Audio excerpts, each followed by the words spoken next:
Hi everyone, good evening. I hope you're doing well. Welcome to this free masterclass around an introduction to digital marketing. My name is Melanie Hapisu, and it's a pleasure to meet you. I'd like us to just do a round of introducing ourselves, and then I will introduce myself, then we can take it off from there. So allow me to start with whoever I can see on my screen first. We can start with you, Steve. Please tell us a little bit about yourself and what you do, and one goal you aim to achieve by the end of this training. Good evening. Good evening. My name is Stephen Wahu. I'm a corporate officer at Jomo Kenyatta University of Agriculture and Technology. I've been in the communication field for close to a decade. And my goal here is to see if, not to see if, to learn more on how to incorporate social media into the corporate world, something like that. Nice, fantastic. Nice to meet you. Thank you so much. Yvonne?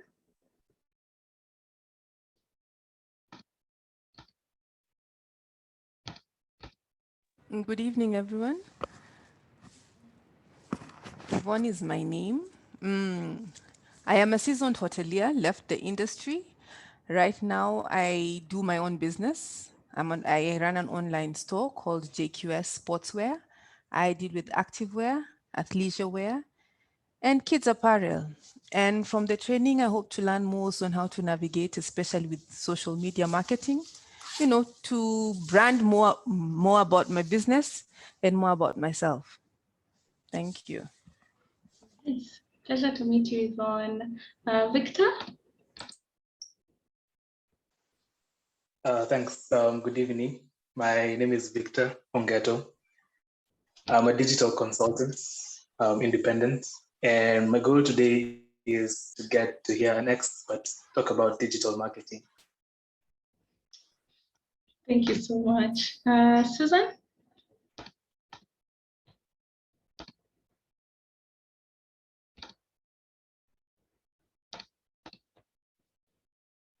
I can see Susan has posted on the chat. She's Susan Tema, a digital marketer in the making.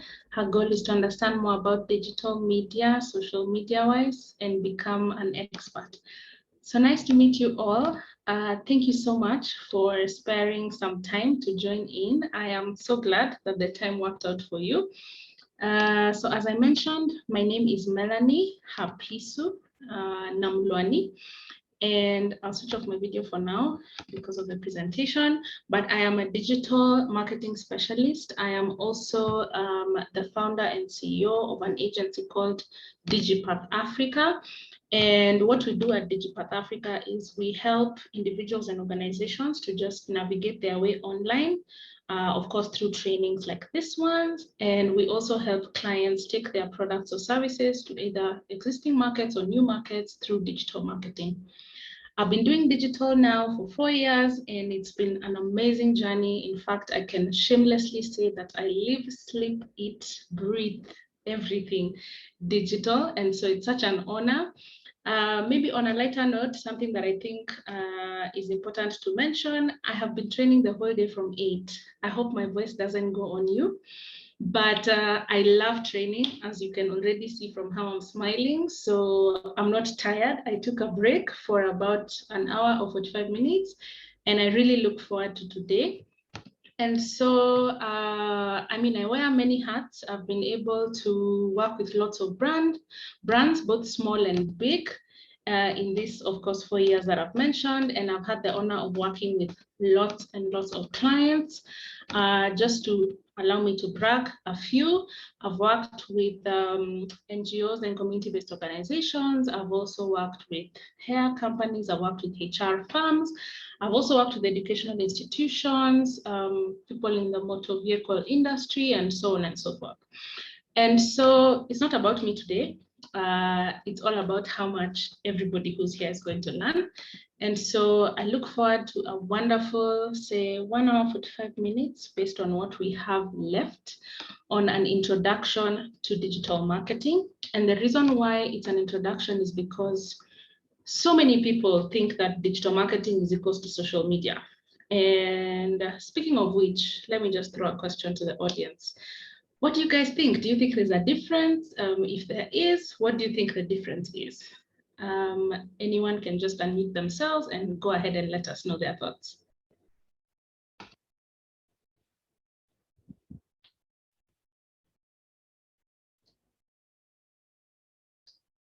Anyone?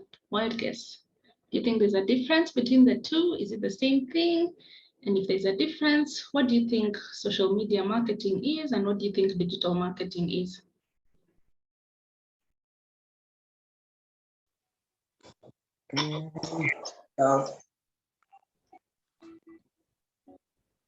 Sorry.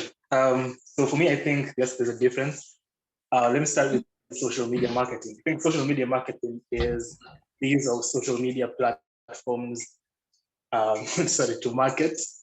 Digital marketing, on the other hand, is much more broader. It touches mostly on, it touches across all media, first of all platforms. And then I think it's hinged more towards strategy and an actual, how can I say? Let me put it this way, digital marketing is engaging customers in a general sense, where social media marketing is using social media platforms to engage customers. Hey, yeah. Wow. Thank you so much for that. On the right track. Anyone else would like to add on to that before we just start this conversation today? More or less what Victor said, but I think social media is an aspect, social media marketing is an aspect of digital marketing, in the sense that digital marketing is broader, encompasses more mediums. Yeah, basically that. Just to add on what Victor said. Nice. So thank you for engaging me. But that was a test. My classes are very conversational. I don't want you to feel like you've gone back to class and you have this boring lecturer teaching you about digital marketing. No. So we'll engage quite a lot. I have a deck I'll share on the screen, but we'll talk through it just for you to be able to understand better. So definitely one, yes, there's a difference between digital marketing and social media marketing. And what I like to tell people is think of digital marketing as the umbrella, and then think of social media as one of the things that fall under that umbrella. So during today's session, we'll go through all the other things that fall under this umbrella, and you'll just be able to kind of demystify what exactly each of them are. Most, I'm sure you've heard about, probably even all. But for today, I'll base it a lot on conversation. I'll use quite a lot of examples just to make it sink in a lot better. So ideally, by the end of today's session, this is ideally what we'll have covered. So first, definitely I'll just tell you why you need to take a digital marketing training and why it's a good idea that you actually took this first step. We'll go a little bit into the history of digital marketing, talk a little bit about what exactly digital marketing is. Of course, like I've said, talk about everything that falls under the umbrella. And then we'll just take a step back a little bit, go into platforms, go a little bit into marketing. And then as a bonus, I'll take you through the different journeys that some consumers go through, depending on whether you're marketing a product or a service. And so first things first, as I've mentioned, this training is going to be very engaging. So it's going to be a conversation more. It's going to be very practical. So for some of the things, you'll probably hear me posing questions to you. To probably think about it either based on the company you work for or your own company if you have one, or your personal brand, so that everything you take away from today just makes a lot of sense from a real life perspective. But then lastly, it's extremely effective because number one, I'm only going to teach you what is important to know. Number two, some of the things we're going to talk about, because we'll talk a little bit about implementation, you'll be able to implement as soon as you're done with this training. These are not empty promises. I'm just telling you this based on previous experiences I've had with other students. And so as we keep the conversation going, where exactly did digital marketing start? So digital marketing, actually, the first time it was used as a word was around 1990s. And of course, then by then, people were using something they call the Web 1.0 platform. Yeah. So this Web 1.0 platform is basically just a platform where the users could find information, but the only thing that they could do with it is just see it. They could not share it over the internet like we do now. So I want you guys to just for a minute, imagine a scenario where, yes, you find information on Google, but you cannot do anything about it. Can you imagine a situation like that? And the reason why I'm asking you to imagine a situation like that is because then it's a very difficult one. I can't imagine right now finding something so interesting on the internet and I'm not able to share it. You know, sometimes when I just think about where digital marketing started, I laugh because I'm like, I'm those people who quickly hit the share button. And so after Web 1.0, then, you know, slowly digital marketing evolved. And in about 1993, then people started introducing the clickable banners. Think of a clickable banner like an ad. So sometimes you visit websites and you find ads all over, you know, popping by. So think of clickable banners like that. And so what does that basically mean? Advertising then came up. So not only were we doing digital marketing, but we were also doing digital advertising. And shortly after everything grew, then we were introduced to search engine platforms like Google, like Bing, like Yahoo. And this now brought in Web 2.0, which then not only allowed us to see information, but see this information as well as share it, as well as interact with each other. And this is when the social media platforms were born. So if you probably read a little bit about the background of digital marketing, then you know there used to be a platform called MySpace. Shortly after MySpace, then we had Facebook and all the rest. You know, now it's an unlimited market of different platforms that we can use. And so as we keep this conversation going, I'd just like to pose a question out there to you because we're now starting to slowly define what exactly digital marketing is. And so I'm sure you've had so many people introduce themselves as, I'm a digital marketer, I'm a social media marketer. But the one thing that I would really want to ask you guys, what do you think actually makes a digital marketer? Do you think someone becomes a digital marketer just because they post online? Or do you think they become a digital marketer because it's a skill or any other thing? Feel free to let me know. What do you think?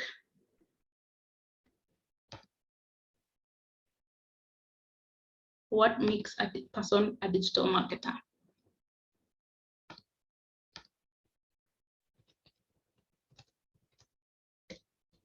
You can see Peter in the chat saying because it's a skill.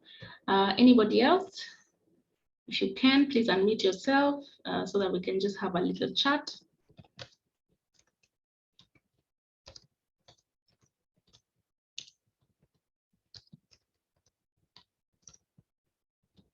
Anyone? Just based on your opinion, what do you think? Do you think a digital marketer, someone is a digital marketer because they just post online? They post on their status, they're selling stuff, or do you think it's more than that? Is it a skill? Susan, I can see you unmuted yourself. Would you like to say something?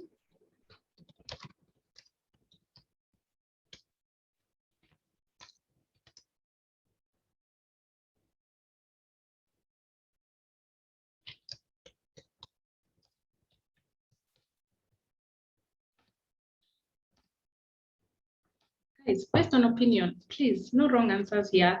I just want to hear your thoughts. What do you think makes a digital marketer?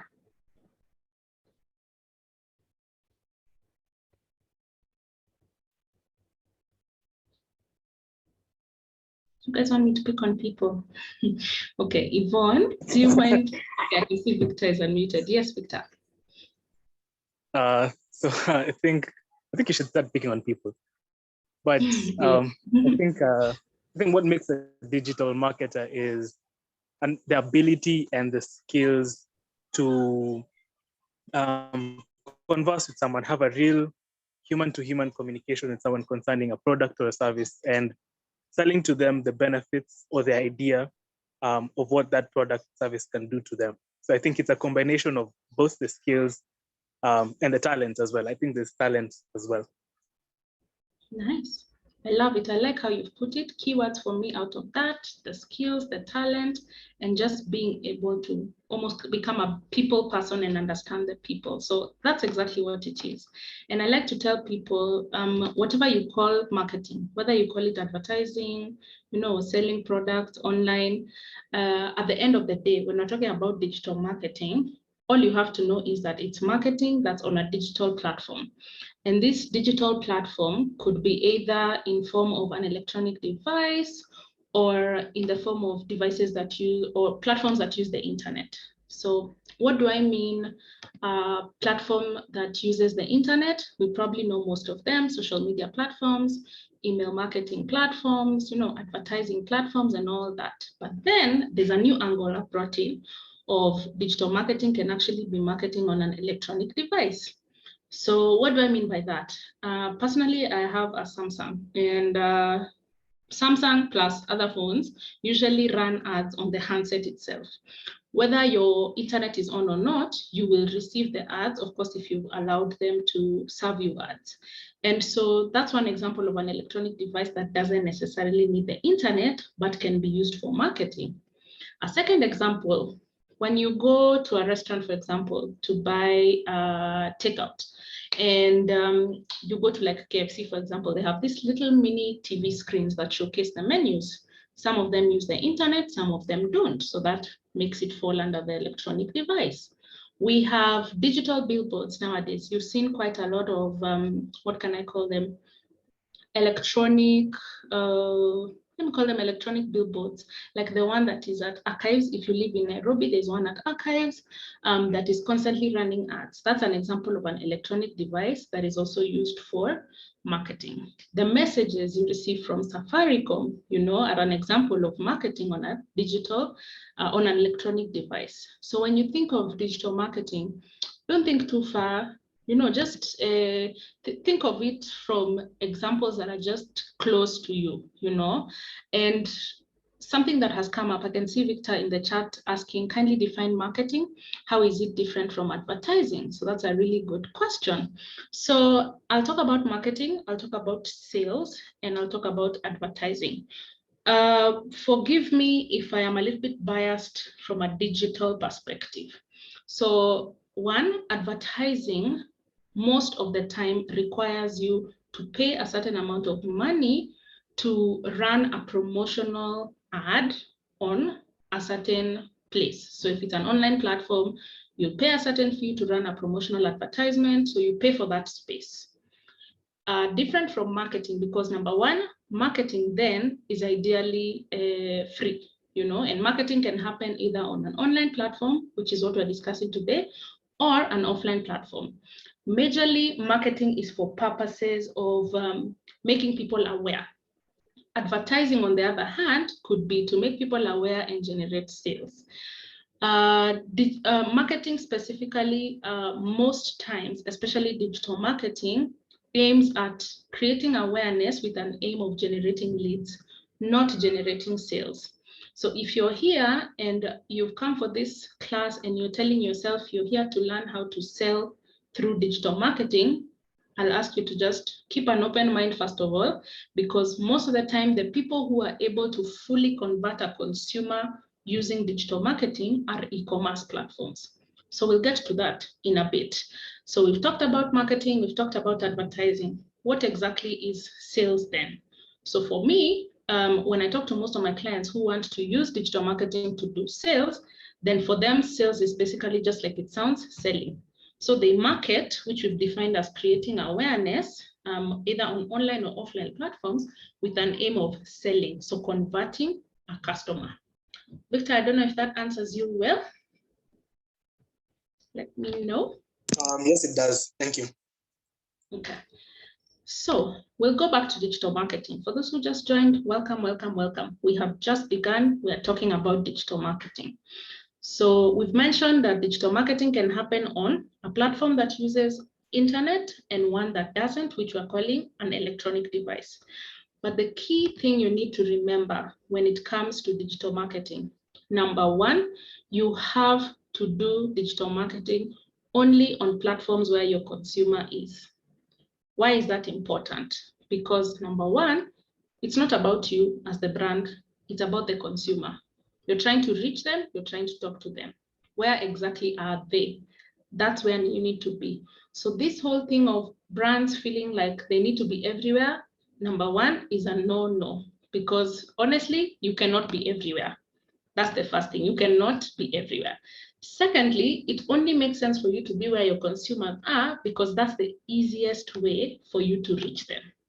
So if you end up being elsewhere, you're going to be almost talking to yourself, and that's something you don't want. And that's where you find many brands probably talking a lot on online platforms, and I'm not just saying social media alone, but also platforms like email, even when they're doing ads and they end up talking to themselves. Why do they end up talking to themselves? Because then they're posting content that their consumers are not looking for, or they do not need, or they're talking to the wrong people because they're on the wrong platforms.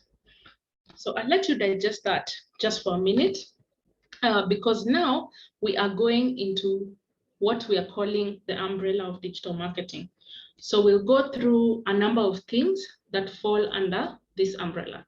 But the key thing I need you to take away from these first few minutes of this session is when you're doing digital marketing, it's very, very critical for your consumer to be at the center of everything. So next thing, allow me to share my screen.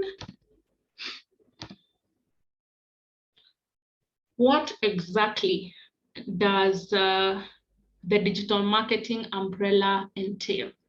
So we've already mentioned one thing that falls under the digital marketing umbrella, and that's social media marketing. And I'd just like to pose a question to everyone who's here. What else do you think falls under the digital marketing umbrella other than social media? What else do you think could qualify to fall there? Feel free to unmute yourself. We're having a conversation. For those who just joined, we said we're going to be talking a lot. So you either talk on chat or talk on audio, preferably on audio. I can see Susan in the chat saying email marketing, correct. Thank you, Susan. Anybody else? Something else that falls under the digital marketing umbrella?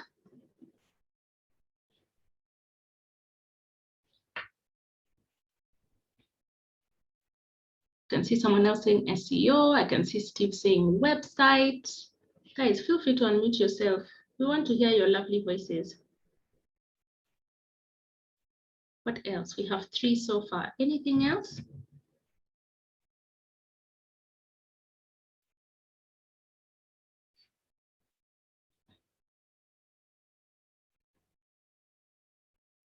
Okay, so this is ideally what we're going to be covering today.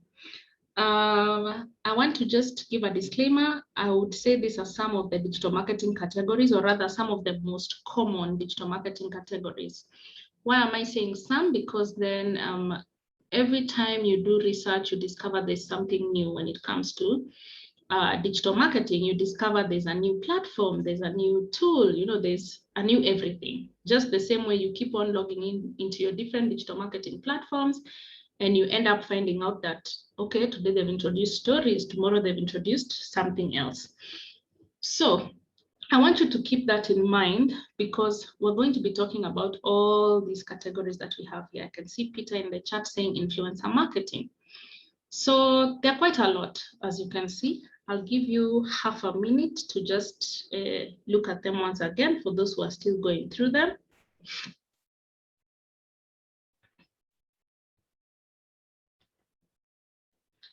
So we'll have a look at each of them in detail. I will try my best to give lots of examples so that then everything can sink in better. In case you joined in late, I was just telling people that it makes more sense when you use real life examples. And so for me, I use real life examples. And as we keep going, I want you to either think of your company, as we keep doing this training, think of either your company, the company you work for, or your individual brand. Think of how some of the concepts we're going to be learning today will actually apply to what you are, what you're currently doing, and how you can actually improve yourself. So we'll start off with social media marketing, and think of it as just marketing on a social platform, just like it sounds. But unfortunately, most people, or rather most businesses, usually do social media marketing with the aim of selling. I think I've already mentioned that. And I'm not saying it's a bad approach. However, most of the time when you're doing digital marketing, it's not for purposes of sales. I think I've mentioned that point a number of times today. It's for purposes of, yes, create awareness, generate interest, get people interested. But the major thing that happens when you're doing digital marketing is you majorly collect leads. Why? Because most of the time, as human beings, we are very needy. What do I mean by very needy? You need somebody to give you more information about a product, for instance, if you're buying it online. You need someone to tell you more about their services. For instance, some of the people who are signing up for today actually ended up reaching out to me privately to find out what exactly are we going to be covering. Of course, not so many people, because then it was a free training. But I'm sure if this training was paid, so many people would want either a meeting, a phone call, just to get to know what are some of the expectations they should have. So same thing happens when it comes to social media marketing. So why is it important for you to understand social media marketing? Because then the goal of social media marketing is to produce content that consumers or users will share with their online network. And what will this do in return? It will help you as a company, number one, reach more people and potentially get new customers to inquire from you. So let's just stick to the point of you're producing content that people will share. When you think of companies right now, do you think that's what they do? And I mean, just ponder on that a little bit, because for me, then most companies don't do this. They just post with the aim of selling or with the aim of, anything, but they don't intentionally think of their content and ask themselves, if Victor, for example, saw this post, would he share it? Or if not share it, would he know someone who'd be interested in our services? And he tells them, hey, I just bumped into DigiPath online and they do digital marketing. Please check them out. You need to make sure your content makes people feel or do that. But then let's change the game a little bit. Can you sell when you're doing social media marketing? Yes, very possible. Very easy for people who are selling products you can see, because we're very visual as human beings. You want to see a picture of a product. If you like it, you will buy it. But of course, there are limitations to that. Some people sell with internet photos, so the product you receive versus what you saw online can be different. So why am I insisting on that? Because then for e-commerce based businesses, then it's pretty easy. I see your product, I like it, I find the price affordable, put it on my cart, purchase it, no questions. But in a service-based industry, I want to know more information. Why exactly should I sign up for Melanie Hapisu's training? What benefit is going to be there? She's charging me 25,000. Why 25,000? You'll have a number of questions. And so the main thing you need to know when you're doing social media marketing is that you as a company, you're the one invading people's space. Remember, people are on social media to be social. So as a brand, it's either you align or you get out, because you're in people's space. They're there to catch up. They're there to look for new adventures to do. They're there to be social. So you need to make your content. I'm not saying you be extremely social, but you need to make it in a way that even as they're doing their social activity, if they find something beneficial in your business, they can as well share it with somebody else. And so what are the basic social media rules? Number one, don't sell too much. Educate people as well. People love free things. Kwanza Kenyans, we really, really love free things. So please try your best to have a balance of both. Educate people, even if it's a product you're selling, educate people on your product, but then also balance it with trying to sell. Number 2, tell a story. It's very, very important. I remember when I was marketing this training, one of the people who signed up actually, but she's not been able to make it, actually told me that for her, she bought the story of, I remember, if some of you have seen it, this training is in celebration of Social Media Day. So today is Social Media Day. And as a way of, giving back, celebrating the impact that social media has had in different communities, then we're having this training. So for her, that's the story she bought, because when she looks back and thinks of the benefit that social media has had in her life, she's like, you know what? I need to attend this training. I need to learn more. So she bought the story. Another rule that you need to keep in mind, make it as personal as possible.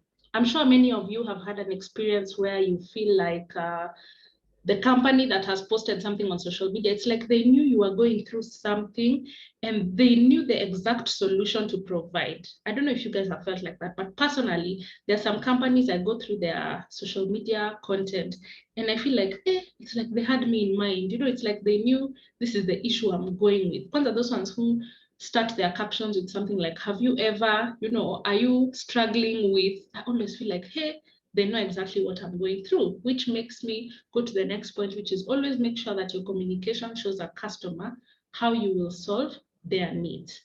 But in addition to that, use visuals. Consumers are starting to be very, very visual. But lastly, be different. That's the most important part here. You need to be memorable. So many brands are shouting, allow me to call it shouting online. What makes you stand out? You need to always have that in mind, because if you're not standing out, then probably no one is going to listen to you. And so enough talking for now. I want to switch the tables. And because people were refusing to talk, I will pick on people. So I'll just give you a minute, first of all, to look at these two designs, which were trying to communicate something. And then after that 1 minute, I will pick on a few people and we'll have a discussion based on them. So have a look at them. Think of it in terms of, do you get what they're trying to communicate? If you are their target audience, would this post actually make you take a certain action? And what action would that be? So have a look at the images and then we can talk about it. In case you'd like to start us off, feel free to unmute yourself and begin before I pick on people.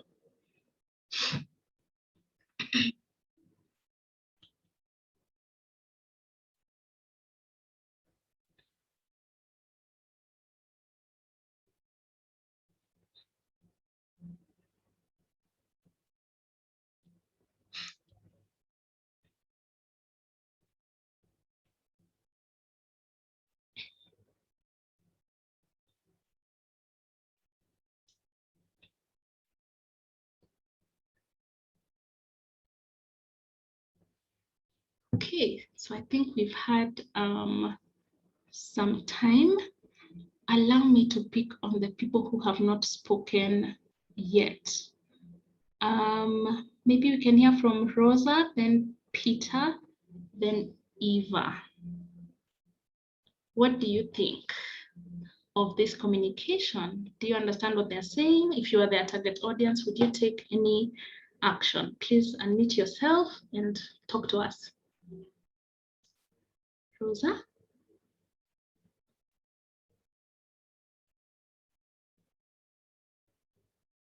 Okay, I can see Rosa typing in the chat. Guys, preferably for this, kindly unmute yourself. It will be better as a conversation. Maybe we can hear from Peter. Hello, good evening. Evening. I think for me, the the Happy Mother's Day stands out, I think, because of the colors. Coming from that generation, I think it also makes some sense for me. And I get the communication that it's about slippers, or whatever you call them in English.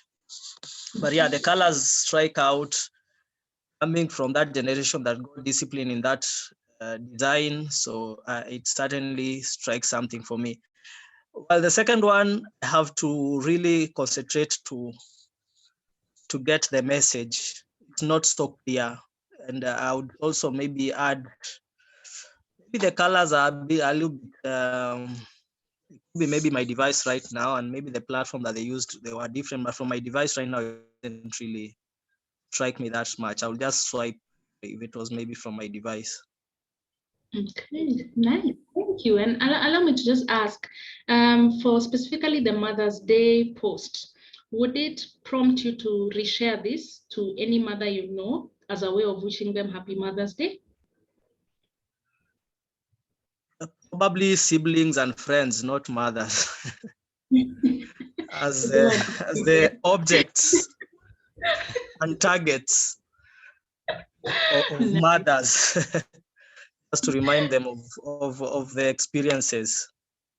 Okay, okay.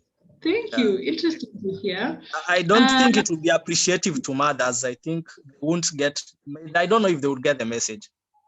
Okay, Mothers. okay. Yeah. Or maybe it also depends with how young the mother you are talking to is. Yes, Nice. yes. If it's a sibling, yes. Nice. Thank you for that, Peter. I really appreciate it. Maybe we can hear from Eva. What do you think of the two? Do you think they're communicating? If you are the target audience, would you do anything around this post? Feel free to comment on any or both.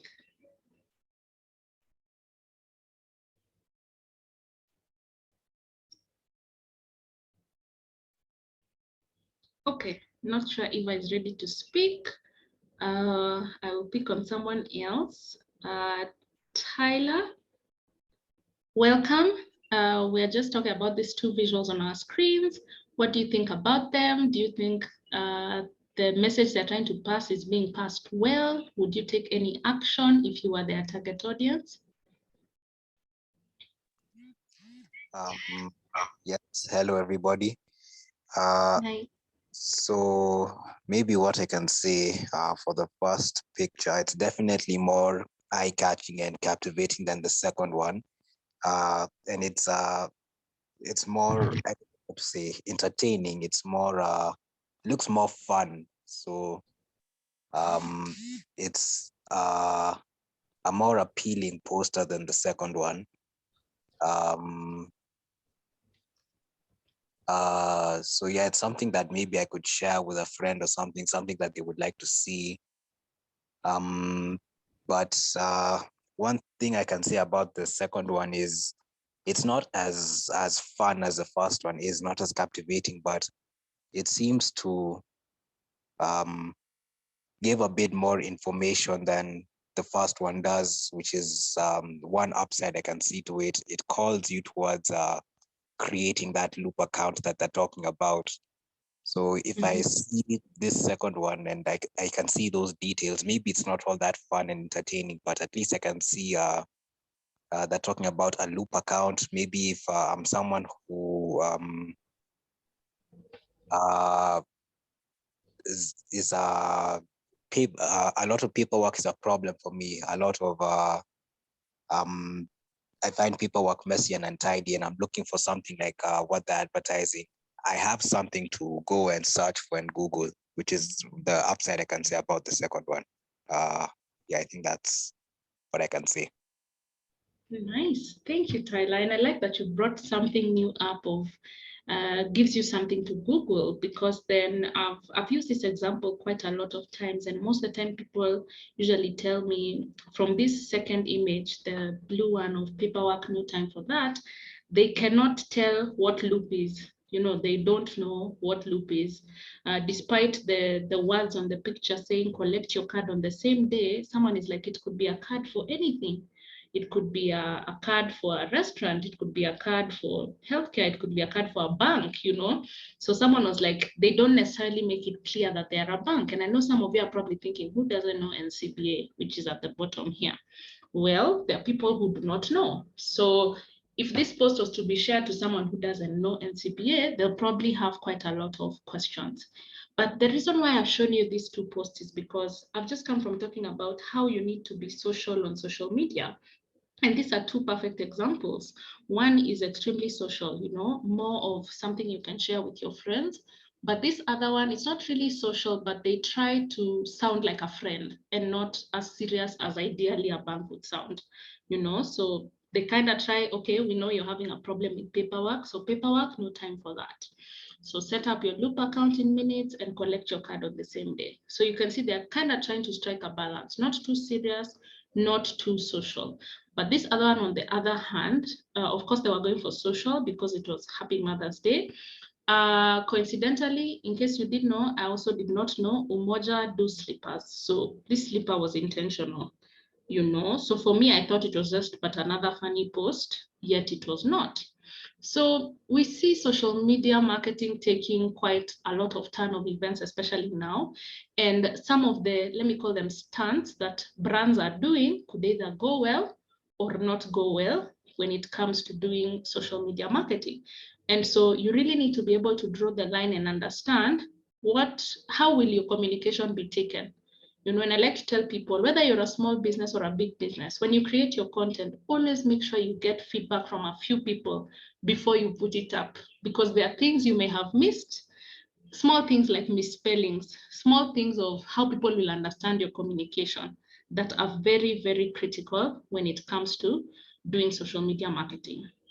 I'd like to hear from one more person. And Victor, allow me to pick on you because I know you. What do you think of these two? We'd like to just hear your thoughts a little bit. Okay, so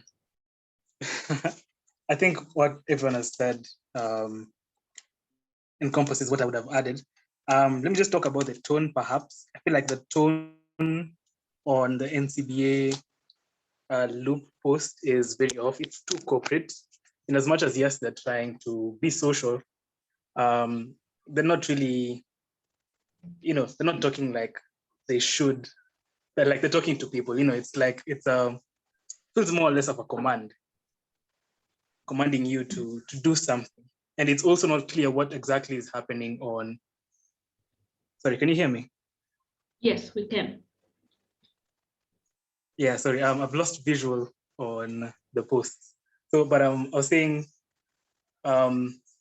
it's not clear what's happening on the screen on the mobile phone. So, in as much as you're telling me, paperwork, what about the phone? We all understand that there could be complexities when it comes to the phone. So there's really no value that they're communicating on that. Well, on the first post, I actually like the fact that when you look at the background of the lady, there's a love heart. So it really is communicating, that motherly love is there despite there being a slipper, and I think as a brand, they're specifically talking to moms. They're like, we help moms since 1978. And like you mentioned, it depends on what age your mom is. So perhaps there's a mom out there who was, in 1978, being bitten by the same slipper by their mom. So it's something they can actually relate to. Mm-hmm. So yeah, the first one is very relatable. The second one it's too corporate. Nice. Thank you.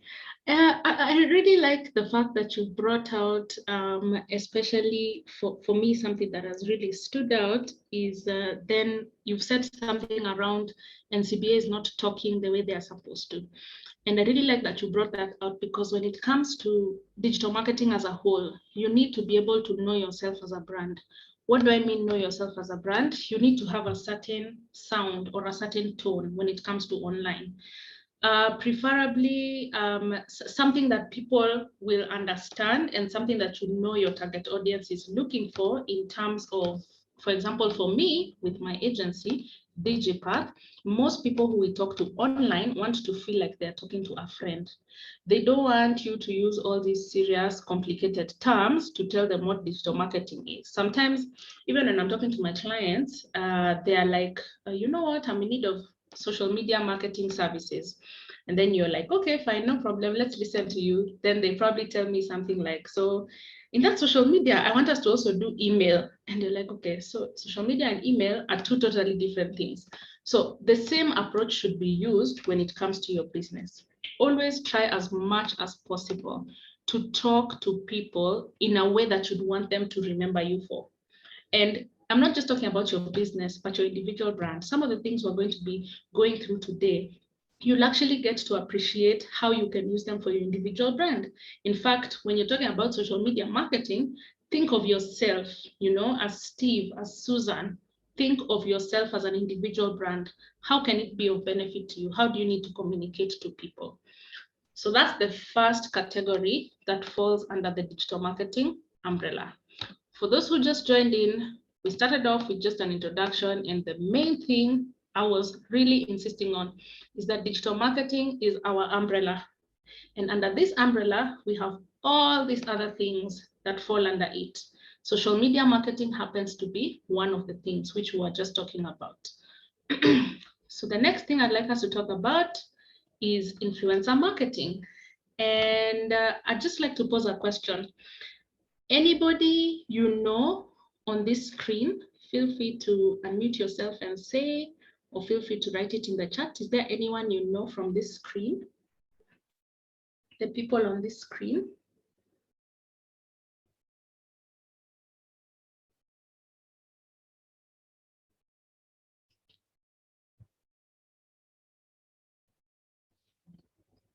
Guys, we don't know anyone?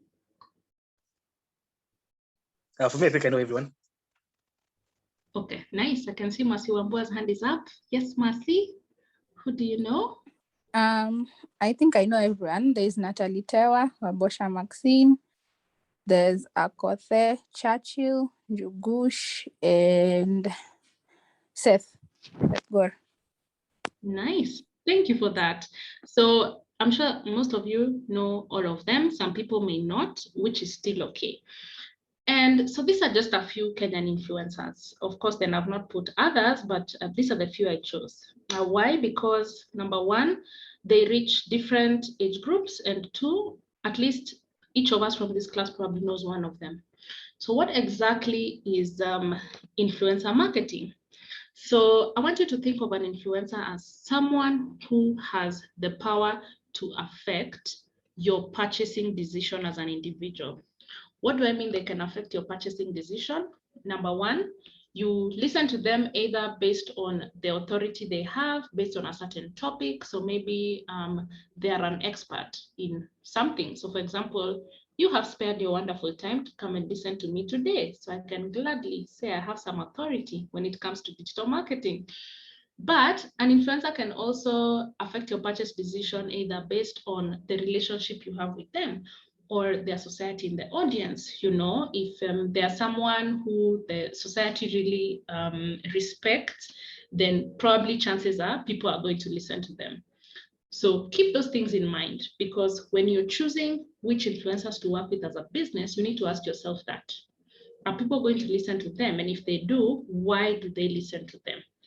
But in addition to that, when you're trying to figure out which influencer should I work with, some of the other things you need to ask yourself is, yes, this person has lots of followers, because most of us just look for influencers because of followers, but how relevant are their followers to my business? Is my target audience within that following? It's okay to have 1 million followers, but you need to ask yourself, this is the product I'm trying to sell, or this is the service I'm trying to sell. Could those people in that following be interested in my services or products? I'm sure you're asking yourself, how do you get to know this? Well, it's simple. Identify an influencer you want to work with and ask them for their audience breakdown. So usually when they share their rate card, they usually have a breakdown of who their target audience is. So they tell you probably most of my followers are of this age group, this gender, and so on and so forth. So of course, this is gotten automatically through reports from the different digital marketing platforms. So they're able to give you actual numbers and not cooked numbers. So once you're able to have a look at that, then you're able to know, okay, let me not work with Jugush because my target audience is probably of an older generation, but instead, let me work with Churchill. And so I've spoken about reports, which means that when you work with an influencer, you're able to ask them for actual reports based on all the communication they are putting up about your brand. Just like your normal social media platforms, you can see likes, comments, shares, and the rest. So can the influencer. Never work with an influencer if you're not going to have reports shared with you, especially if they're going to be running a campaign specifically for just your company. Why am I putting it like that?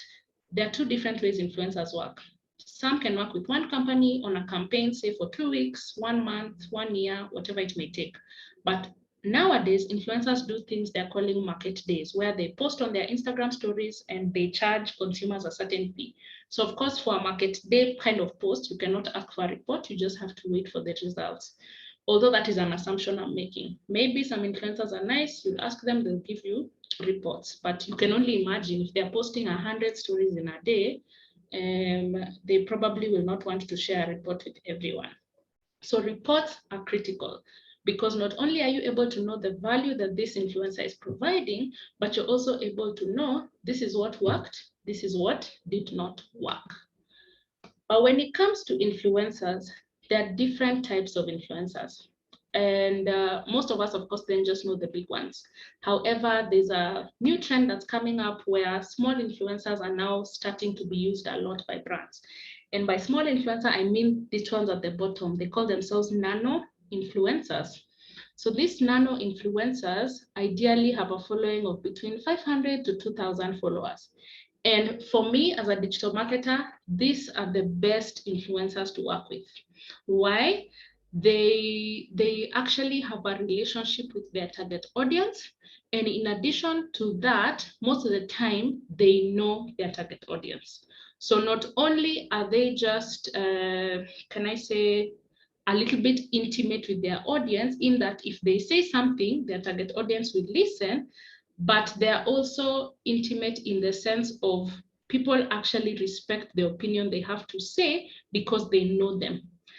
It also works with strangers sometimes, but then most of the time, nano influencers probably know all their followers or most of their followers. So it's something very, very critical to keep in mind. So up until that point, anyone with a question, anyone with a comment, most of the time people have a lot to say around influencer marketing. I don't know how you feel about it in Kenya. Do you feel like our influencers are actually influencing, or are they just mere digital salespeople? Anyone? Let's have a little bit of that conversation. Do you think they're actually influencing, or are they just posting and selling online?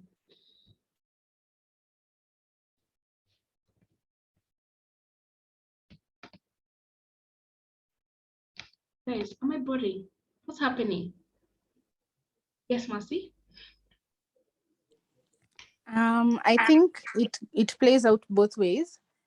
There are those that actually know what they're doing, where I'd say they'll even conduct some background check just to ensure that the client they're promoting is not a scam. But then there are also those ones who just do it for money, and then later on you find out that there's drama, there's fights, or the consumers are probably like, you led us to someone who's a scam and yada yada yada. So I think it plays out both ways. There are those that know what they're doing, and then there are those that are just moving with the wind. Nice. I totally agree. In fact, for me, sometimes I feel like a lot of them are moving with the wind, and it's really disappointing. You know, I remember I tried to even come up, you know, out of the goodness of my heart. Susan, I'll come to you in a minute. I came up with a training for influencers, and I was charging very little money, and nobody signed up, despite me sending it personally to them. And so sometimes I wonder if I offered a free one, if they would attend, because some of these people just landed influencer titles just because one day they woke up, did something viral, got lots of followers, and everybody started calling them an influencer. Maybe we can hear from you, Susan? I was thinking, now in Kenya, what they're doing on social media is people with the most followers, they're the ones who are being used. They all assume that everybody is following them, everybody is always looking up to them. So they're like, okay, this one has a very huge following, we should use this one. But in the real sense, there's somebody in the 6 pictures you posted before, the first picture, but they may have never seen that girl. And apparently all of you people know her, but they may have never seen her. And all of you know her. So if you now tell me that one, is being used to sell something. I'm like, okay, now who is that? So they just use people with huge following, hoping people will see. True, very true. Thank you for those insights, Susan. Steve? There's this other side of influencing where if I see some influencers on social media pushing something, I definitely know that it's a paid influencer, because these are people who will jump on any brand as long as there's money. And there's this side of influencers who are targeted to an industry. They've carved their niche to know that I'm in tech, that is what I'll be pushing. Those ones tend to be quote unquote believable, or people buying, because when I see this other influencer in everything, I know this one is paid and probably doesn't understand what the brand wants to achieve, what they are selling, or rather it doesn't believe even in what they're selling. So I'll tend not to read it or to buy into what he's pushing. But these other ones who have carved a niche in a certain field are better placed, because I know he has researched about what he's selling, and probably what he's speaking or what he's influencing is probably gospel truth because of the niche he has carved in the market. Nice. Thank you, Steve. I like that you brought up something very important around some of these influencers don't even research on the products that they're using. They don't even try them out. And it reminds me of a time where I worked with this small brand. So on the side, I also do nano influencing through an app called Wowzy. So in case you aspire to be an influencer, join Wowzy. I think there's a minimum number of followers, but it's a very small number. Please check them out. I will post their link on the chat. I am not being paid to say this. I am just saying it because Wowzy is wonderful. And so, so it reminds me of a time where there's this client who approached me. She has hair oil that she sells, and she was looking for an influencer to work with from Nairobi. So she's based in Mombasa, and she found me on Instagram. Found a few people who know me and asked them about my experience with my natural hair. So she was selling she was selling an oil that enables your hair to grow. So personally, I've always had a problem with my natural hair. I always feel like it doesn't grow. I always feel like it's too short, especially when I meet people with a lot of hair. So this lady thought, why not give this girl a free bottle of my oil, allow her to use it for around a month, and then get her feedback and approach her to then be an influencer. So of course, we all like free things. So I took the free oil. I tried it out for a month, and this lady kept on checking on me, like, how is the oil? Any difference you're seeing in your head? Is it becoming, is your hair becoming more full? Are you itchy? She just wanted to know all the things. So I remember the first day I put the oil on my hair, I really itched because I usually have a problem with oil. So I gave her that feedback. And it was so interesting, long story short, when we now started working on a plan on how to influence the product, and I really hope that it goes to the public very soon, some of the things that came out is this lady was very open to talk about the positives and the negatives of the oil. So she actually wanted me to give my own story, so that if somebody else buys the oil and they put it on their head and they itch, they don't think there's something wrong with them. They just know they're totally normal, because some people react differently to oil. So personally, I only itched on the first day, but then I didn't itch on the other days. So you can imagine, for a client like that, they appreciate the value of influencing. They're not just looking for somebody to post their product and get people to sell. And I hope that as Kenyans, we slowly move away from that, and start appreciating the value of influence rather than getting people to just post. Because number one, the same way we feel like there's so many brands talking online, there's so many influencers talking online. And just as Steve has said, there are people that you automatically know this is for pay. They've not used that product. They've not done anything. In fact, our influencers are so shameless. I've seen very many of them influencing, for example, an iPhone. And when you go back to look at their personal life, they don't even use that iPhone. That iPhone is just for photos. And things like that really break me, because then Melanie Hapisu will go out there and buy an iPhone because Steve, who is an influencer, said buy. And Kumbe still doesn't even use an iPhone, you know, so we need to be very, very careful about such things when it comes to influencer marketing. So I'm not saying that it's wrong. It's okay to use influencers, but you need to decide, what are you trying to achieve? If you're just looking for someone to post and just, you know, sell your product, it's okay. Influencers nowadays have market days. Feel free to pay that 500 bob, 1,000 or 2,000, get your product to be seen for 24 hours, get your sales, and it's okay. But if you're looking for somebody who's going to be known as your brand ambassador, look for someone who is willing to try your product, give you honest feedback. The other day I was telling someone, Jalango influenced me to start buying Hanan. And now when I see him influencing Velvex, I get so annoyed because I'm just like, what do you want me to use? Do you want me to use Hanan? Do you want me to use Velvex? And that happens with lots of influencers. You know, they kind of ingiza us box and we feel like, hey, that's the brand to use. Then when they've gotten enough, or when the project ends with that client, they slowly go into another one and you start getting confused. Should I now go to Velvex? And remember, when they were doing Hanan, they told you how Hanan is the best. But then when they go to Velvex, they tell you Velvex is better. And you're left there wondering, okay, you know, what exactly is happening? Which one is the best? So category 2 under our umbrella, we've talked about social media marketing, we've talked about influencer marketing, and now I want us to talk about digital advertising. So think of a digital ad. Like I mentioned, you pay a certain amount of money to run a promotional advertisement on a platform. It may be anywhere. It may be on email, it may be on social media, on a website, regardless of where it is. For as long as you're paying to get that space, it's a digital ad. And most times, if I can just show you how one looks on social media, it has the word sponsored. So you can see these ones have the word sponsored. If it's not on social media, for instance, if it is on a platform like Google, allow me to just search for a brand that I know probably is doing an ad. So if it's Google, you can see this first link has the word ad on the left. This is an example of an advertisement that has been done on Google. If it's on another website, remember we talked about banner ads when we were talking about the history of digital marketing. This is how they appear. So you'll see quite a lot of, this is a banner ad. You can see another one here on the site. So I made a mistake and visited EABL's website, this one called Party Central, for purposes of research. And now I just look like an alcoholic. Please forgive me. EABL has decided to serve me ads. So you can see there are quite a number of advertisements on the screen from different companies. So far we've seen EABL, we've seen ABSA, we've seen Samsung, and now we've seen Telcom.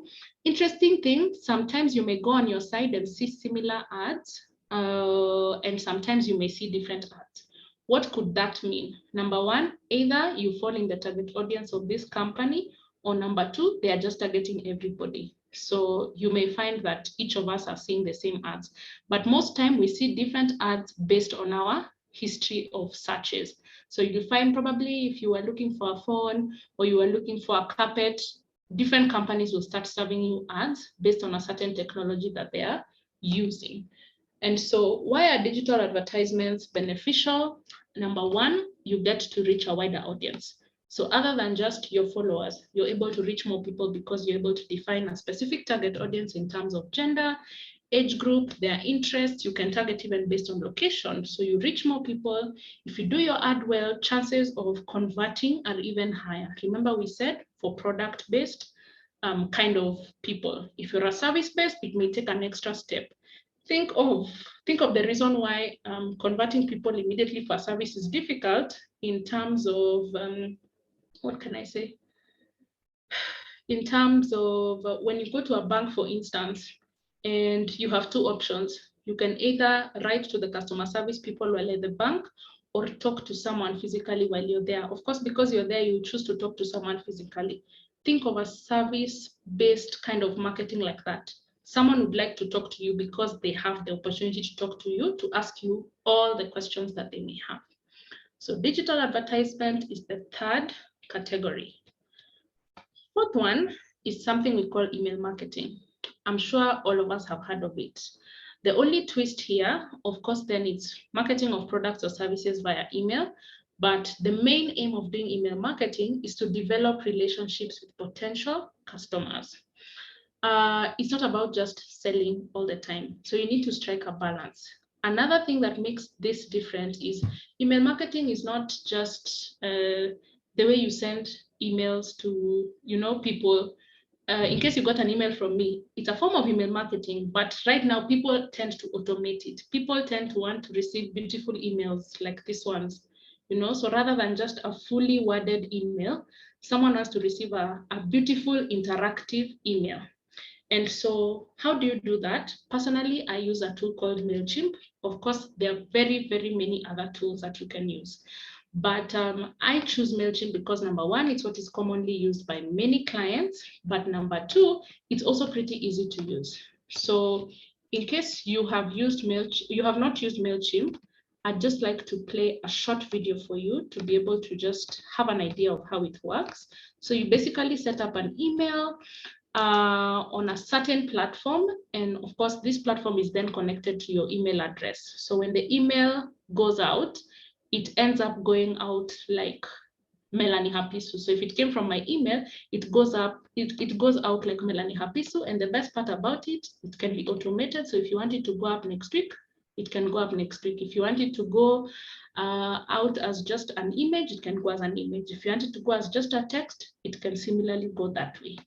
So short video, we may not watch the full video, but I'd like to play it just for you to have an idea around what exactly is MailChimp and how exactly do you set an email app using MailChimp, so that in case you're curious, immediately after this, you will go and check it out. Hi, everyone. Welcome to... So sorry, let me share my audio. Yet another MailChimp tutorial. Today's topic is dealing with creating an email campaign. So after you've established an audience list, you can then venture on to the next logical step and create your very first email campaign. If you haven't noticed, just click over here onto the campaigns tab. It'll send you to this landing page here.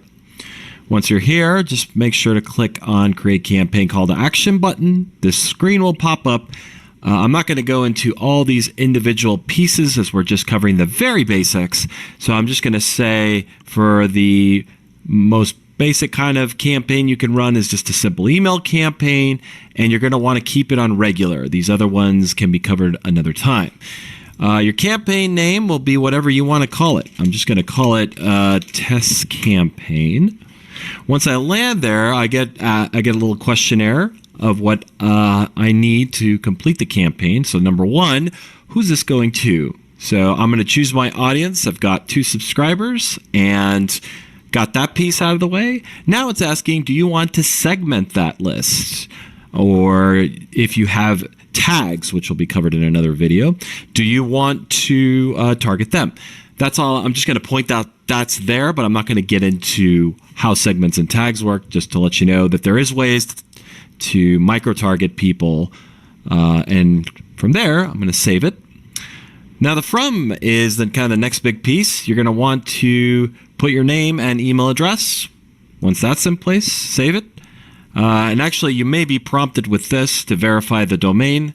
And to do that, you will click this button here, and it will send an automated response to your email inbox. You click the activation link, and that should be squared away. We're going to skip that one. The next thing is subject, of course. What is the subject? This is my first email campaign, just to get things going. And then in some email clients, like Outlook, I believe the latest versions, and maybe Gmail and some other kind of modern email applications, you can put in a snippet that will appear after the subject line. So maybe think of it as a subheadline. Check out the latest and greatest. So that just kind of goes along with that. You're going to want to save that, and then you can see these are checked off except for from, as I pointed out earlier. And the last step is pretty much the one with the most fun involved. So you're going to design the email. Click on design email, and you're going to land on various options. So I'm not going to go in depth about this either, but I'm going to show just show you what the available options in a quick sort of fashion are. You can choose from different layouts just by clicking on that. There's also different themes that you could choose from if you want to start from, looking for them via category. If you've created a save template, you can make any of these your own and then save them for later use. You would go here, and then you can look at your past campaigns and then replicate the look and feel of that as a starting point and then customize it where you need. Or you can even code your own from scratch. And that, of course, will need a web developer in the mix. But we're just going to do the simplest of options. So I'm just going to go with a simple, like the first random campaign.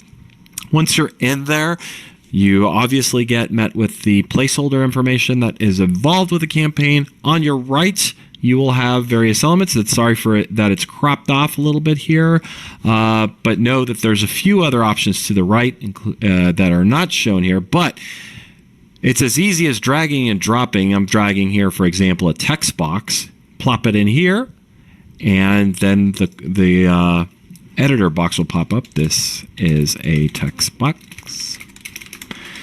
And really, that's it's a drag and drop operator. So, you just move it around how you see fit. There's an image card to put in an image. And you can just browse for an image. If you've got it stored in MailChimp itself, you can just select from your library. And when you're done, just click Save and Close as you go. So each of these are going to do different things. Social share is another one I'll show you. And again, these are all drag and drop. So just kind of play with that. Save and close when you're done. We're just going to pretend like this is it. We can really go in depth about some of these options here. But I'm just wanting to cover the basics. I guess I'll do one more dividing line. I guess that might be a common thing most people want to use. And then, the various options here, you can toy with the style, of the aesthetics of the line and that sort of thing. You don't see this, but on the bottom right, there's a save and close option. You can choose to do that, or you can venture on up here to preview and test, and you can enter preview mode to see how it looks, in desktop, mobile, and inbox view, which actually inbox is a premium option. So desktop and mobile will be the only ones that you will kind of see this if you are on a free account. You also get the ability to enable live merge tag info. What that means is basically if you've got, I won't cover this in depth, but I'll just tell you that this is available, is if you have other information beyond their email address, first name, last name, that sort of thing, you can personalize this. Dear Randy McQuaid. And then you can put the rest of your newsletter in. And basically that's done via merge tags, but that will be covered in another video. But you would basically have to put in a merge tag onto your campaign to personalize it. But since we're going through the basics, we're just going to leave it at that. And go ahead and save and close. Clicking here in the bottom right, you will see there's a little X here, but that's basically saying, something related to the template I picked. So this may not be applicable to you. So we're just going to keep on working through this, and just know you could send a test email to yourself, which is very handy. Just input your email address in this field and then click send test to see how it's looking in real time in your inbox. And you can, of course, test that on various email clients like Yahoo and Gmail and Hotmail and Office 365 and so on and so forth. So that way you can see how it displays, because different email applications can render email differently. When you're all done, you'll see this is grayed out, and that's because I haven't completed this from step. But you can either do one of two options. You can schedule your email to be sent out at a future date, or you could send it right away. Either way. Of course, you could click finish later, log out, and come back to it later. It'll keep it in draft. But yeah, so these two options are pretty self-explanatory. Schedule will just simply ask you what day of the week do you want to send this, what time, and so on and so forth. And then send is like, are you sure you want to send it? And then you'll click submit, and you're done. So that's kind of the basics with creating a campaign. Hope you So I'm sure you get the drift. I just thought to show that demo because sometimes we talk about email marketing using an automated tool and people are left there wondering, okay, what exactly are you talking about? What exactly do you mean? And so that's another category when it comes to digital marketing. As we keep the conversation going, another category I'd like us to talk about is then search engine optimization. So I want you to think of search engine optimization basically as where you rank in terms of where does your website rank when someone does a search on Google, either a search for your company or a search based on a certain product or service they are looking for. Excuse me. So if it's in terms of your company, say today we know a company called Imarika. Let's say Imarika, and we search for Imarika. We'll find Imarika Foundation, Imarika Circle, Imarika Organization, lots of them. So if your Imarika, say, is Imarika Foundation and it's #1 on the list after a Google search, we can say your search engine optimization is good. Why? Because then you're #1 on the list, or rather you're on page 1. However, you're competing with all those other Imarikas. That means if they do a good job on their search engine optimization, they may end up overtaking you and you may end up stopping to be #1. That's one scenario. Second scenario is if someone today searches for, say, digital marketing services or digital marketing agencies in Kenya, I hope that my company will appear. I know it's not appearing yet, but I would hope for one day that DigiPath Africa will appear when someone does a search for that. Why? Because then if they're looking for a certain service, chances of them landing on my website are very high simply because my search engine optimization is good. How do you get good search engine optimization? #1, Google has, think of it as Google is spying on your website. So they have this thing they call an algorithm that is going around different websites to see, 1, which is the most helpful website, 2, which is the website that is the easiest to get information in terms of if I Google a question, it won't be too hard for Google to find the answer.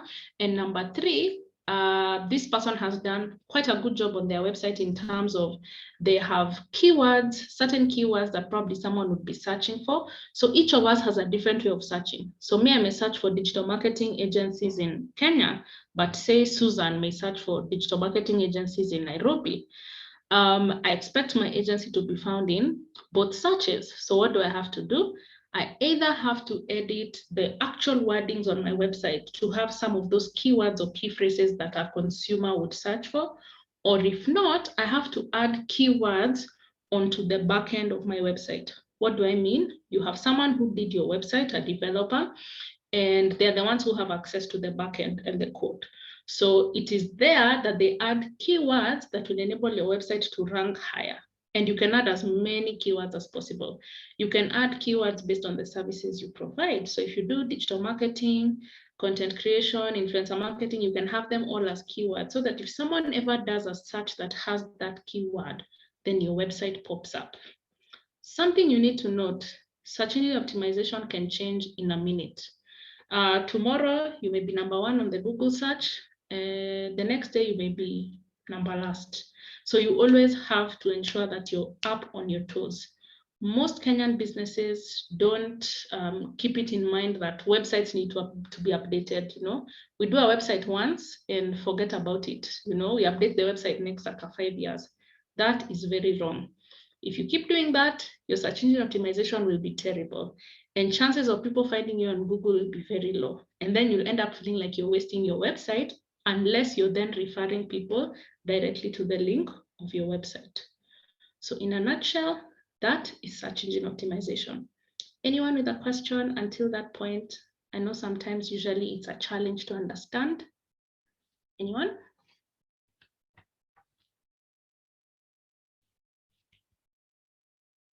Nice. So another category is something we call website marketing. Of course, then experienced digital marketers call it pay-per-click marketing, which is basically a type of marketing where you promote your website, like the Brighter Monday advertisement I've shown you on Google, in order to get more traffic. So what happens is, depending on where you set your advertisement up, then you're charged based on the number of clicks. So this is done through setting up ads on different platforms, which I cover in a different training. And one of the platforms that you can use to do that is called Google Ads. And so that is something that is very important, because you can either run ads on other platforms, or you can allow Google to run advertisements on your own website. So for instance, for those of you who've been here, we went to the Business Daily website. Remember when I was showing you the EFBL ads and the Absa and the Samsung? So basically, Business Daily has allowed Google to display advertisements on their website.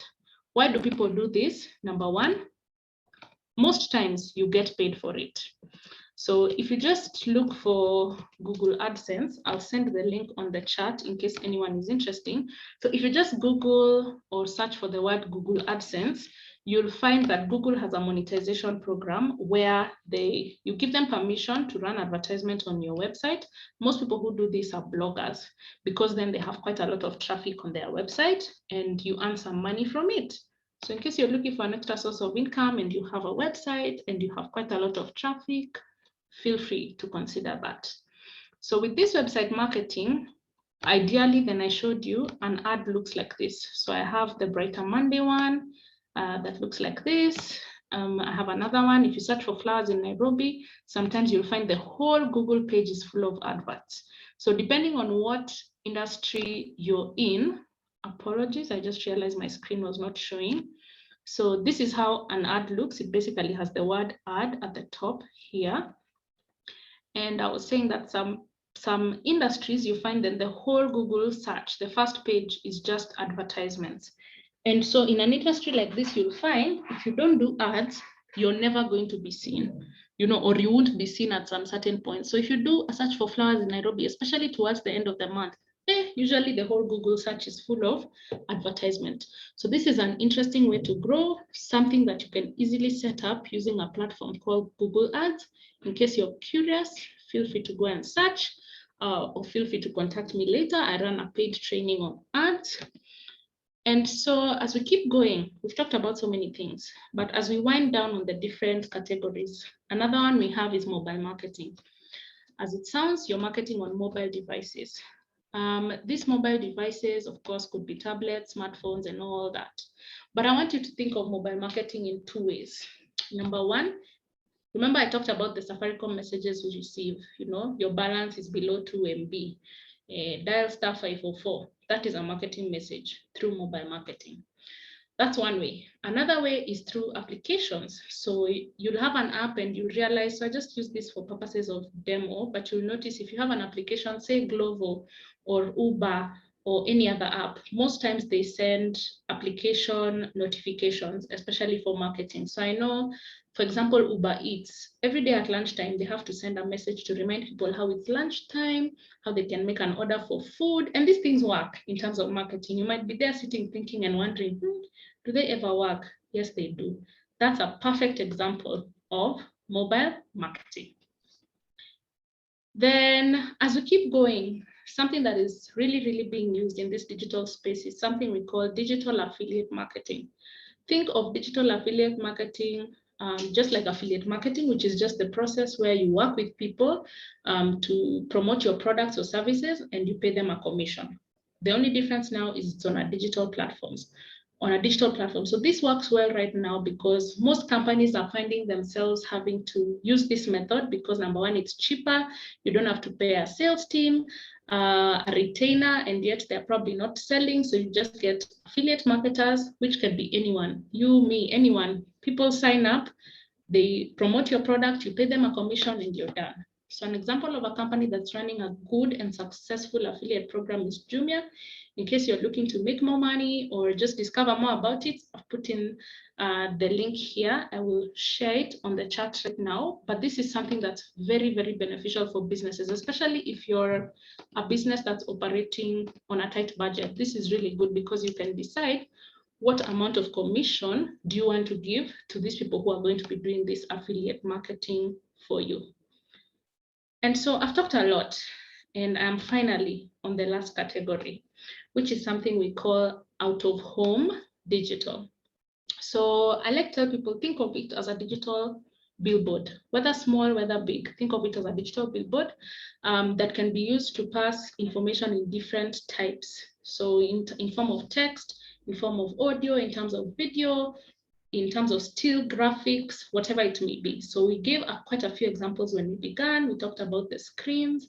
When you go to a restaurant, for example, KFC, we talked about the billboard at archives, different things. So basically, when you think of out-of-home digital, I want you to always have this picture in mind. We haven't reached here as a country, and I really pray that we do not reach here. But this is the perfect example of out-of-home digital. But it's not just always still or videos and all that. Sometimes it takes a whole different approach. You find, especially people abroad, doing quite interesting ads, ads that get people talking on social media and off social media. Simply because they're trying to pass a message, they're trying to do some form of marketing. I can't wait for brands in Kenya, apologies, I can't wait for brands in Kenya to get to that point, simply because then number one, it's something that we really need. Brands are usually so focused on doing advertisements or marketing to always sell, but it shouldn't always be like that. And I'd just like us to watch a short commercial that was done by Pepsi, a perfect example of a different way of doing out-of-home digital marketing. And once we're done, I'd like to hear from you guys what you think, around that kind of marketing. Do you think it's something we should look into as a country? Do you think it's something that's feasible, especially in Kenya? So enjoy.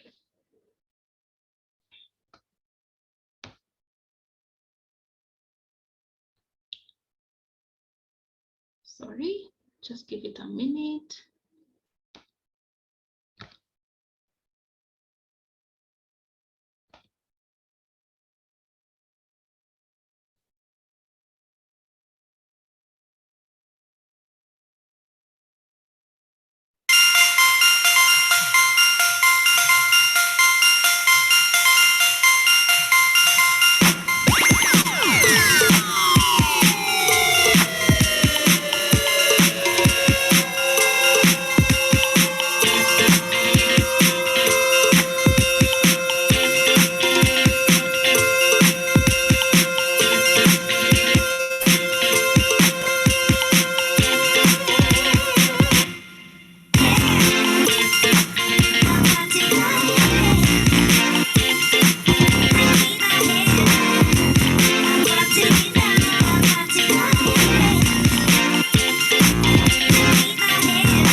Nice. So what do you guys think of that ad? Can you imagine that was Pepsi trying to do some marketing in a certain country? What do you think of that type of marketing? And allow me to just pick on somebody. Steve, can we hear from you a bit? What do you think of that kind of marketing?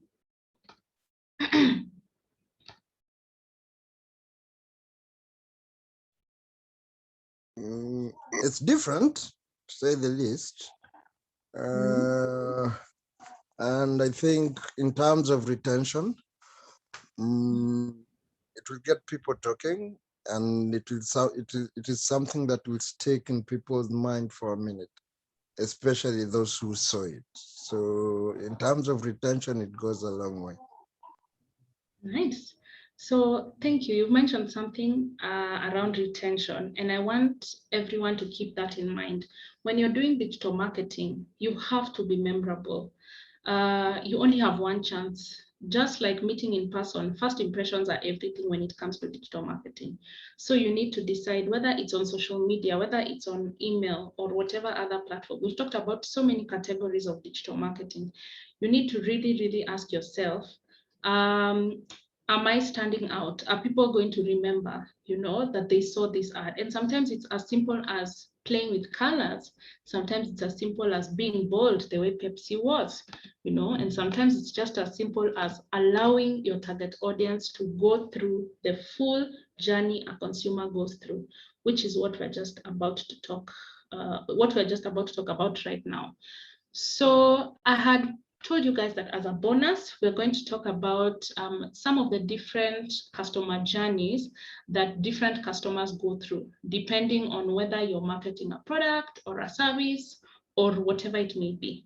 So I just have 3 more slides, and then after that, I'll open the floor to any questions you may have or any additions, and then we'll call it a night. So we have 3 specific models we're going to cover in the next few minutes.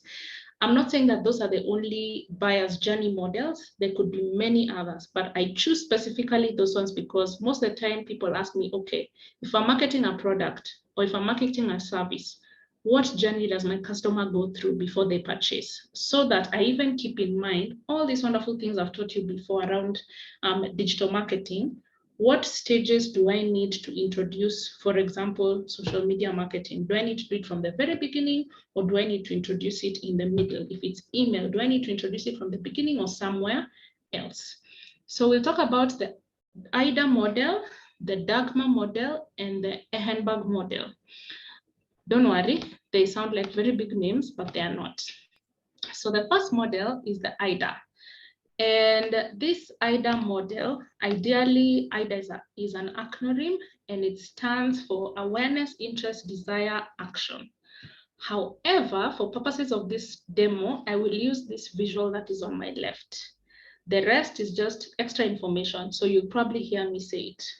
So just like any first step when it comes to doing marketing, whether it's online or offline, you have to create awareness. Why do you have to create awareness? Number one, you're a stranger to most of your target audience. So you need to tell them about yourself. You need to let them know who you are and what you do. But after doing that, then what happens is some people gain an interest to either know more about your company, more about the product you're selling or what you're marketing to them. So if they are interested, at this point is then when people move from probably seeing your post on social media to going to your website, or seeing your post on social media and visiting your profile to see more posts. But once they're interested, then they'll start looking through the other products that you have, and they'll slowly start gaining a desire to want to purchase. Should they find what they're looking for on your platform, if it's your website, your social media platform, or whatever, then they'll look into little things like pricing, compare it with probably other websites. And once they are ready, they'll take the action of purchasing. This model used to end there. However, with consumer behavior, then it slowly got an extension. And some of the things that were added were after sales support. So for instance, today, if you go to Hotpoint and buy a fridge, you don't really expect to get into a matatu and carry your fridge with you. You expect Hotpoint to just do the list and deliver this fridge to your home. What is that? After sales support. If they do a good job when it comes to after sales support, most of the time a customer becomes loyal. So what do? Anytime they need a kitchen appliance, for example, they will keep buying at Hotpoint simply because they got good service for their fridge. They'll probably buy their kettle there, their microwave there, their oven there, and so on and so forth. And once you become that loyal, then the next stage that occurs is you now become an advocate. So that if Susan, for example, asks me, hey, where can I get kitchen appliances? I tell her, where it's Hotpoint. Don't go anywhere else. Go to Hotpoint. This model works perfectly for a product. Why? I see your product, I like it, I gain interest, I start looking more into your product, I start desiring it some more, I finally make my decision, I take an action. The rest is up to you as a brand. So this model, I want you to keep in mind, if you are marketing your product, this is kind of the process you go through. You have to make people aware. So I don't want you to come on social media and imagine you'll open a page today and post today, and you mark that as creating awareness, and then tomorrow you want people to be interested. Awareness takes time. It may take 3 months, it may take 1 month, it may take 1 year. It all depends on the complexity of your product or service. If anyone has a question, feel free to ask at this point regarding this model before I go to the next one. If we're good, feel free to give me a thumbs up.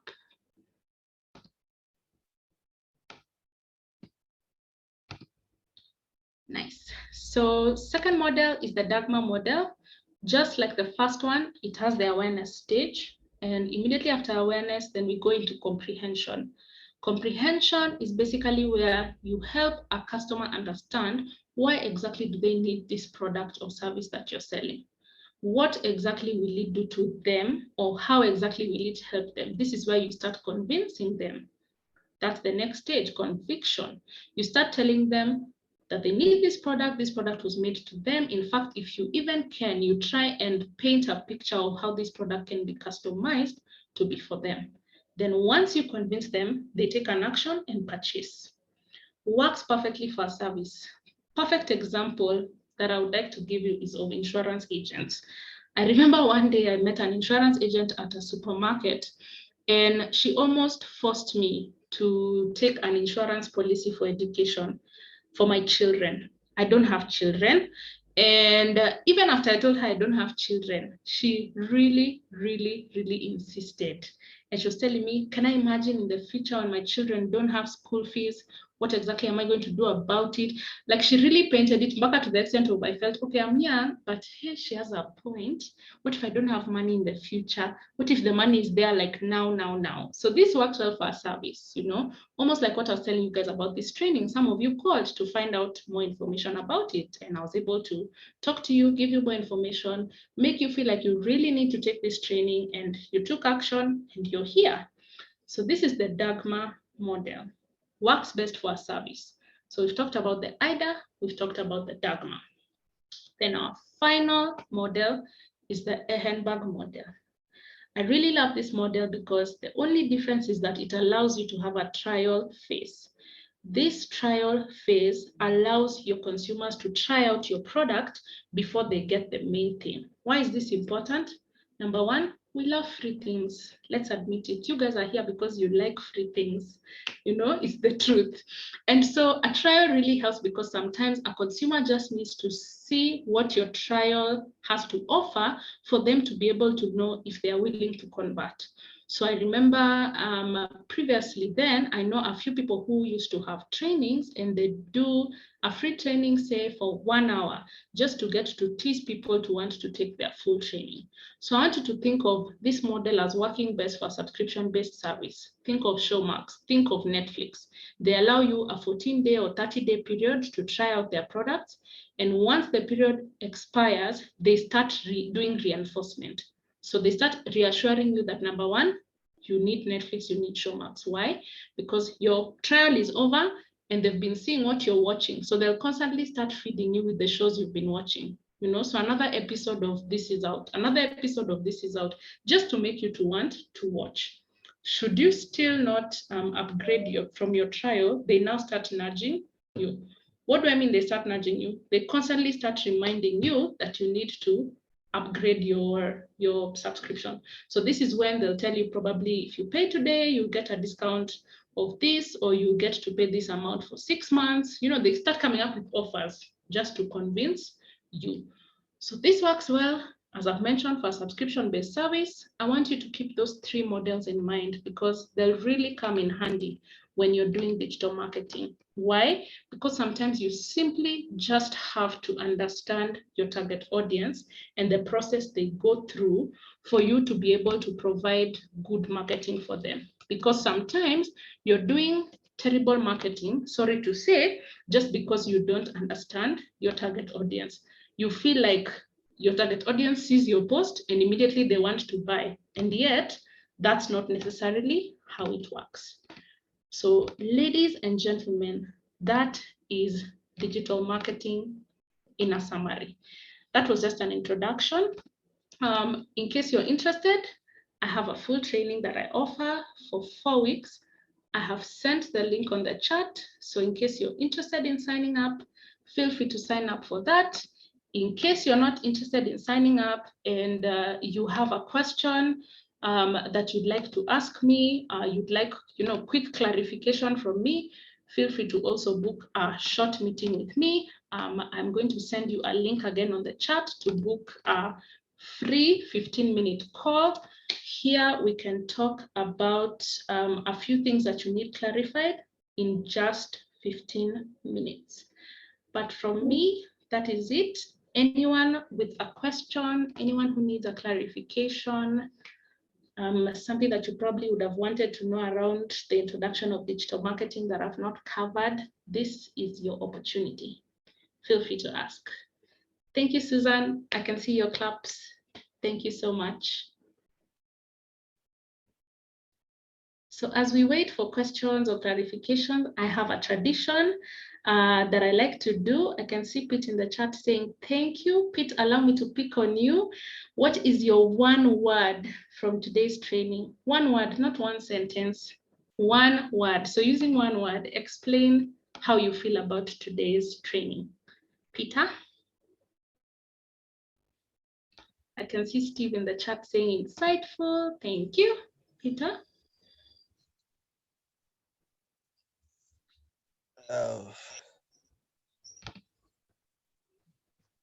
Pardon? Interesting. Interesting. Nice. Thank you so much. So we have interesting, we have insightful from Steve, we have enlightened from Yvonne, informed from Susan. Tyler, your one word?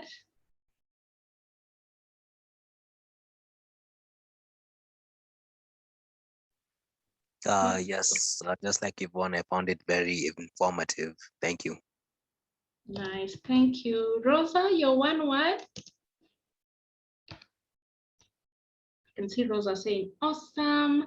Mercy, your one word? Memorability. Wow, thank you. Emmanuel Mayamba, who is my brother, your one word, I just saw he has been here. I'm not sure how long, but thank you, Manu, for joining. Your one word for today? The lesson was nice. I liked it, and I'm sorry if I'm late. Yeah.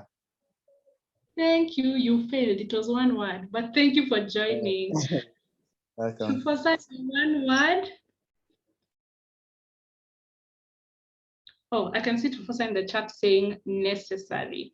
Thank you so much, everyone, for joining. I sincerely appreciate it. I look forward to engaging with you on other platforms. I can see Christine in the chat saying great. Thank you so much. It was an honor to meet you. Feel free to click any of the links in the chat. I appreciate your time. Have a wonderful night. Bye-bye.